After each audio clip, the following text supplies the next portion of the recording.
It's football season, which means we broke out the long sleeve shirt.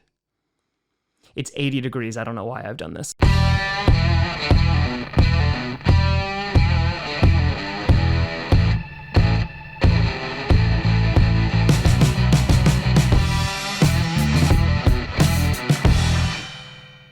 Grossi Posse Packer Nation. Welcome to another episode of Packcast, the podcast where you don't have to be Packers fan, but it sure does help. I'm your host, Tom. It's prediction season, baby. Grossi. And today we are going to be breaking down and predicting each game in the Week 1 lineup.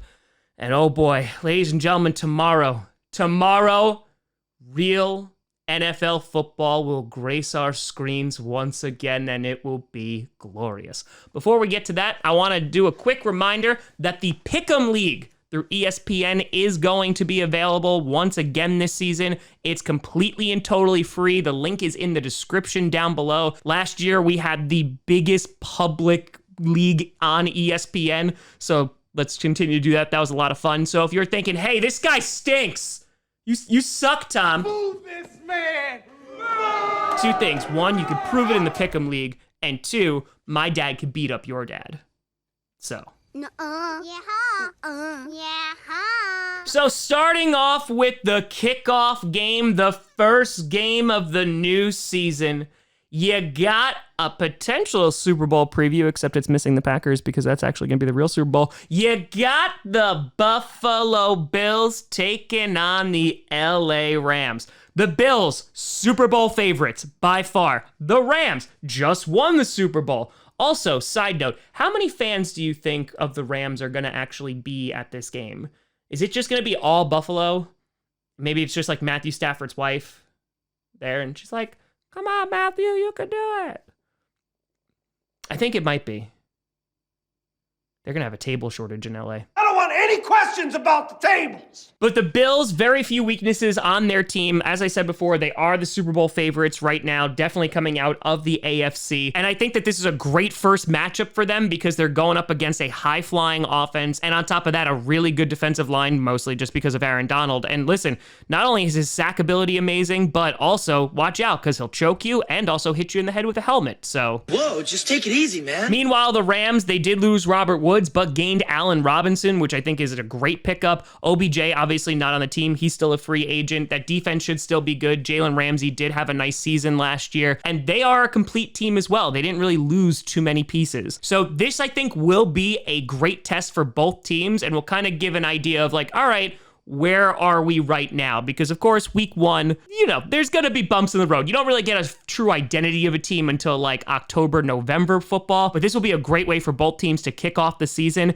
I do see the Buffalo Bills taking the W here just because I think they are the more complete team. And while the Rams, I think, will definitely put up a fight and it should be a close game, I think right now it's just tough to bet against Buffalo. Then you got the New Orleans Saints taking on the Atlanta Falcons. The Saints should have a really good defense.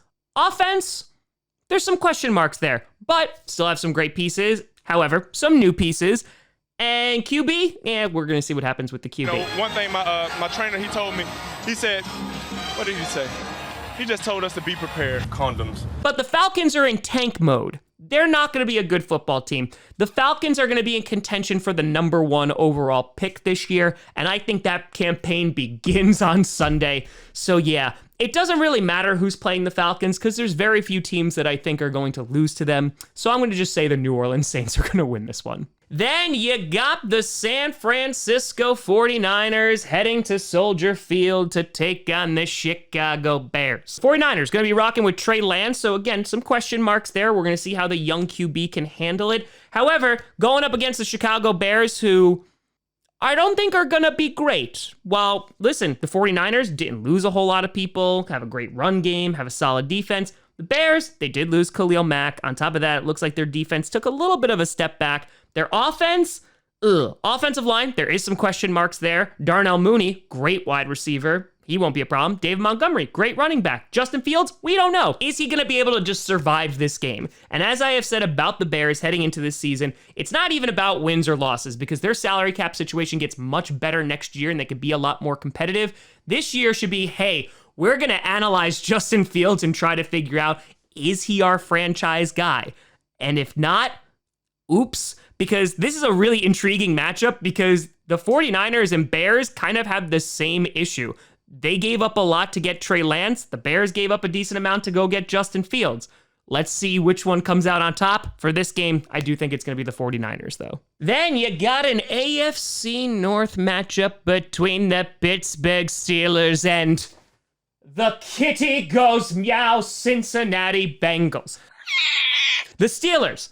No more Big Ben, so that's good that they don't have a rotting tree behind center anymore. Offensive line, still some question marks there. Najee Harris, probably going to run into a wall a whole bunch of times. However, the Steelers' defense should be pretty darn good still. The QB side, yeah, it's not a downgrade from Ben Roethlisberger as a tree, but how much of an upgrade is it? Meanwhile, the Cincinnati Bengals, potential favorites to win their division this year, went to the frickin' Super Bowl last year, upgraded on offensive line, got some secondary help, and their offense should be one of the best in the NFL.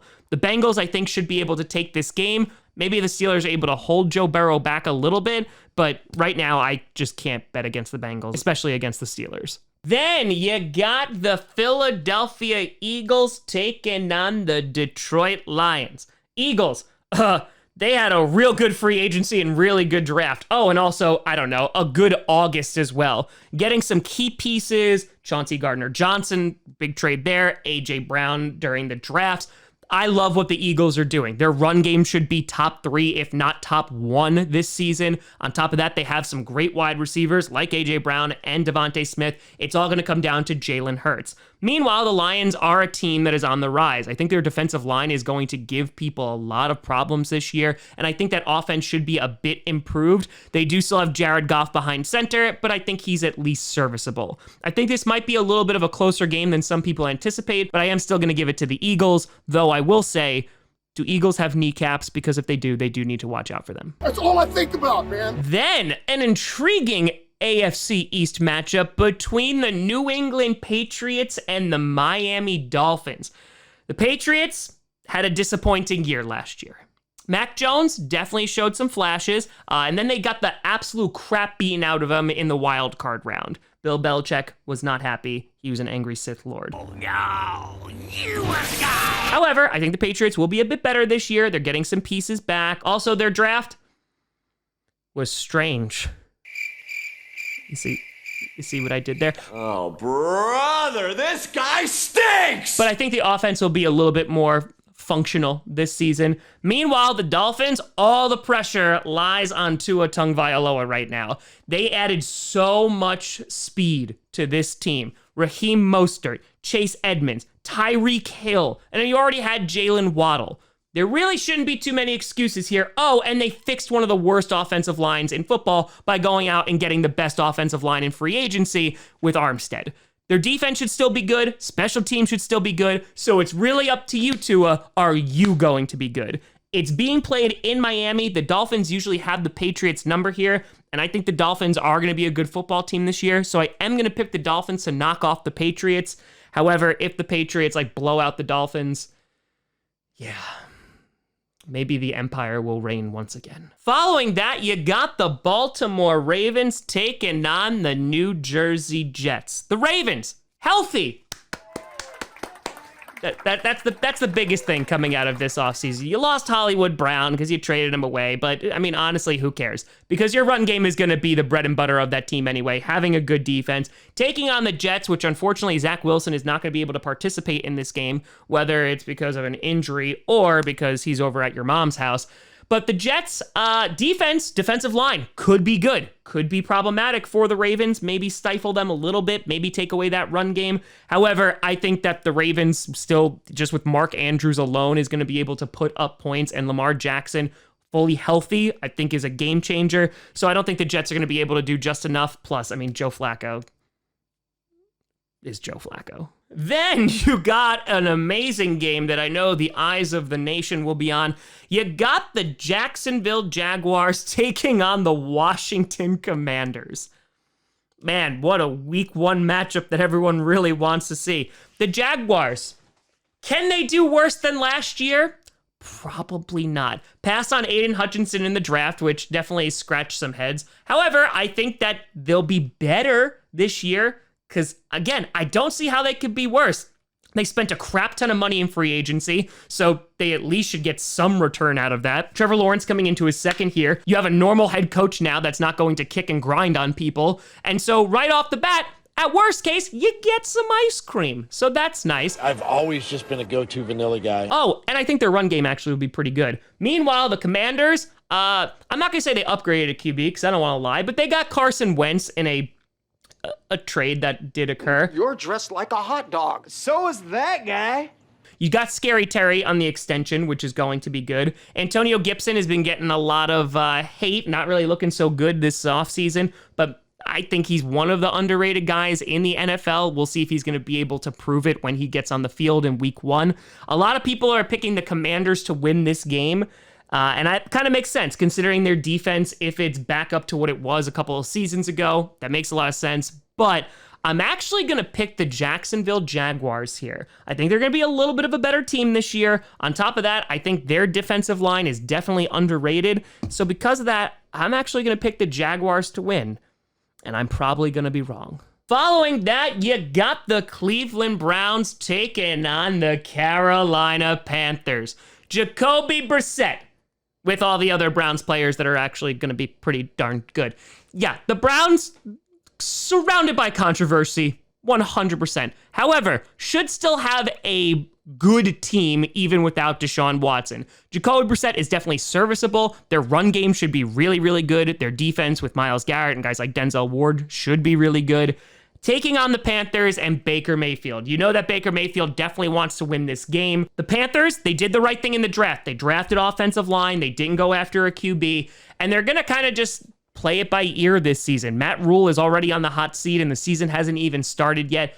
QB is going to be something that's going to fluctuate. Neither of the guys that are on the team, I think, are going to be the franchise guy or going to be the permanent issue there. They're more of a Band-Aid. But we'll see what guys like CMC and DJ Moore are able to do. That defense is a young defense because they completely rebuilt it during the draft. We'll see if they're able to take a step. I know that the Panthers came out swinging last year, going undefeated for the first few games.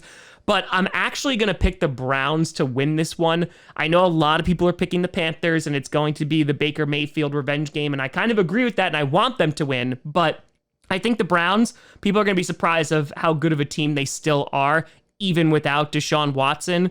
So, yeah, I'm going to pick the Browns. Then you have an AFC South battle between the Indianapolis Colts and the Houston Texans. The Colts decide to spin the carousel a little bit more for QB and landed on Matt Ryan, who is definitely an upgrade. Guys definitely can still sling the ball, and I think with JT, you got Pittman, you got the addition of Pierce, who has looked great during the preseason. That offense should be humming along. Their defense, we're going to kind of see. They came out of the gates looking pretty good. Then at the back half of the season, the whole team kind of fell apart a little bit. And then, of course, they missed the playoffs because they blew it in Jacksonville.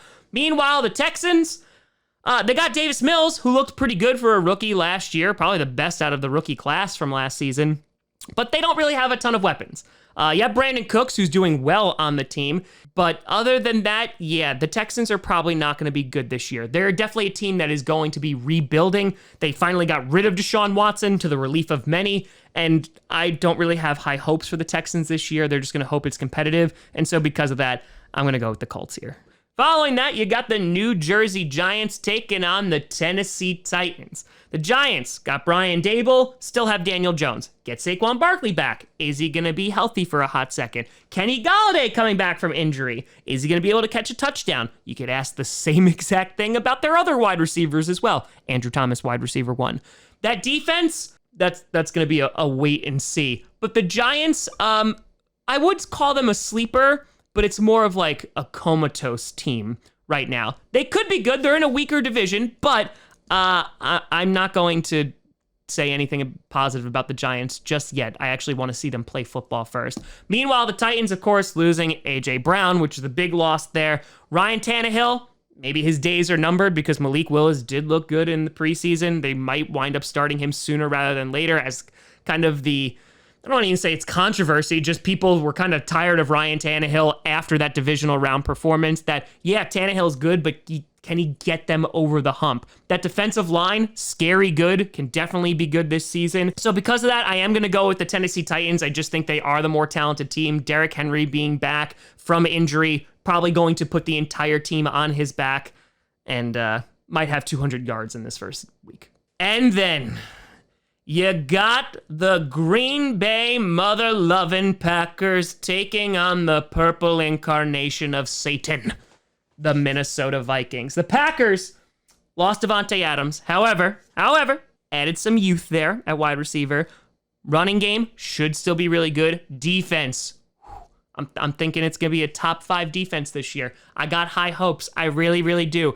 And right out of the gate, they are going to be tested. Justin Jefferson, Adam Thielen, Dalvin Cook. These guys are going to test that secondary early and often. Justin Jefferson has been tearing up the Green Bay Packers for the past 2 seasons, and honestly, he scares me because he's that freaking fracking good.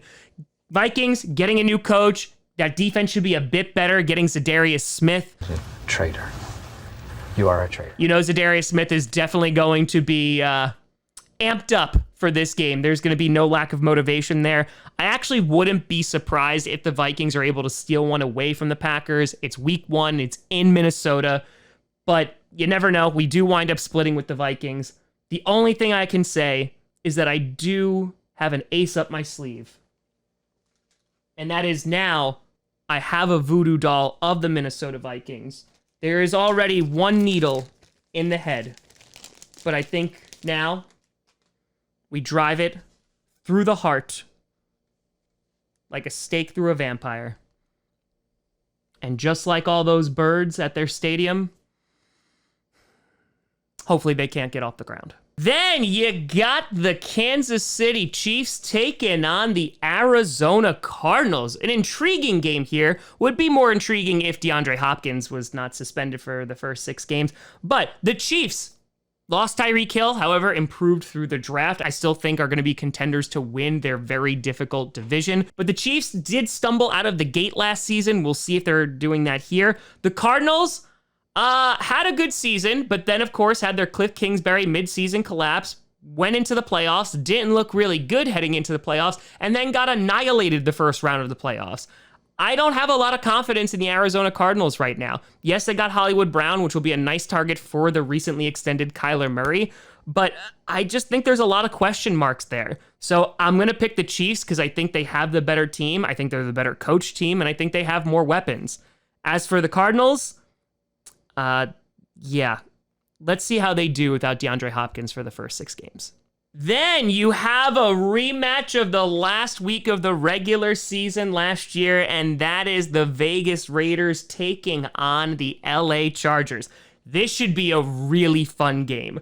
Of course, you have some great additions to the Raiders, like they ask you how you are, you just have to say that you're fine when you're not really fine, but you just can't get into it because they would never understand. Davante Adams is there. Yeah, but we'll see. We'll see how Carr does because they lost their absolute stud offensive lineman, Alex Leatherwood. Yes, that was sarcasm. They also did get Chandler Jones, who I think definitely will help at that pass rush, and putting him with Max Crosby is definitely a good sign because that defense definitely was lacking last season. But this game, yeah, it's going to be wild. The Chargers, I mentioned them a lot in the rankings video that I put out yesterday. The Chargers, I think, definitely have it all in front of them. Their offense should be improved, getting more protection in the run game, also for Justin Herbert. And that defense with Khalil Mack and J.C. Jackson should be better. I'm going to pick the Chargers here, but I think this is going to be a super duper close game. I think it's going to be a really good game. And I think that this is going to kind of just provide us a little bit of a preview on how good the AFC West is going to be this year. Then for Sunday Night Football, you got the Tampa Bay Buccaneers taking on the Dallas Cowboys. This was last year's season opener, and it turned out to be a great game in which the Cowboys were really competitive with the Buccaneers. However, both teams wound up not making the NFC Championship game. but that's neither here nor there. The Buccaneers, losing some offensive linemen, but again, you can never doubt Tom Brady, and on top of that, their defense will still be good, still has weapons on the offense. Meanwhile, the Cowboys, their offensive line was worse last year. Unfortunately, their 8-time Pro Bowler left tackle, Tyron Smith, suffered a torn left hamstring during practice. However, they have a secret weapon, Jason Peters, who may or may not be claiming AARP benefits. And they lost Amari Cooper for a 5th-round pick. However, Micah Parsons showed that he was that dude. That secondary, Trayvon Diggs is definitely a ball hawk, but I mean, he also gives up a lot of yards, and I think the Buccaneers will potentially get a lot of yards here. The Cowboys on offense, CeeDee Lamb, primed for a big year. Big question marks, what's going on with the run game? They're going to try to feed Zeke, but let's see how much they introduce Pollard to the backfield. Dak Prescott should still have a good season. But yeah, I'm going to pick the Tampa Bay Buccaneers here just because I think that overall they're a more balanced football team, and I think it's just going to be a little too overwhelming for the Cowboys. And then finally, the Russell Wilson revenge game. On Monday Night Football, you got the Denver Broncos taking on the Seattle Seahawks. The Broncos lost Tim Patrick, but gained a Russell Wilson. They definitely got better. Their run game should be good. Cortland Sutton, Jerry Jeudy should be great. Defense was good last year. You look at Patrick Surtain, otherwise known as PS2. He looked great last year. Meanwhile, the Seahawks, it's a battle between Geno Smith and Drew Lock. That basically tells you everything that you need to know there. Run game should be pretty good. Offensive line, they decide to go and address that in the draft now that Russell Wilson is gone. Defense, we'll see how things are. You still have Tyler Lockett. You do have DK Metcalf. However, you might be what the Broncos were last year. You have talented receivers, but you have a QB that can't get them the football. So the Seahawks, I think, are definitely going to take the L here. Russell Wilson's homecoming will be a positive one, and I think the Broncos will be able to take this. Let's ride. But let me know what you think down in the comments below. How do you feel about these week 1 matchups and how they're going to shake out? Let me know. You can always find me at TomGrossiComedy.com or at TomGrossiComedy, all social media, see down below. Check out podcasts on SoundCloud, iTunes, Google Play Music, Spotify, and of course, YouTube. And a big shout and thank you to all the patrons over at patreon.com/TomGrossiComedy and the YouTube members. But thank you so much for watching. A reminder, the Pick'em League, you still have until tomorrow to sign up. Make sure you do that if you want to play along. It was a lot of fun last year. But thank you so much for watching. I'm Tom Grossi. And as always, go Pack Go.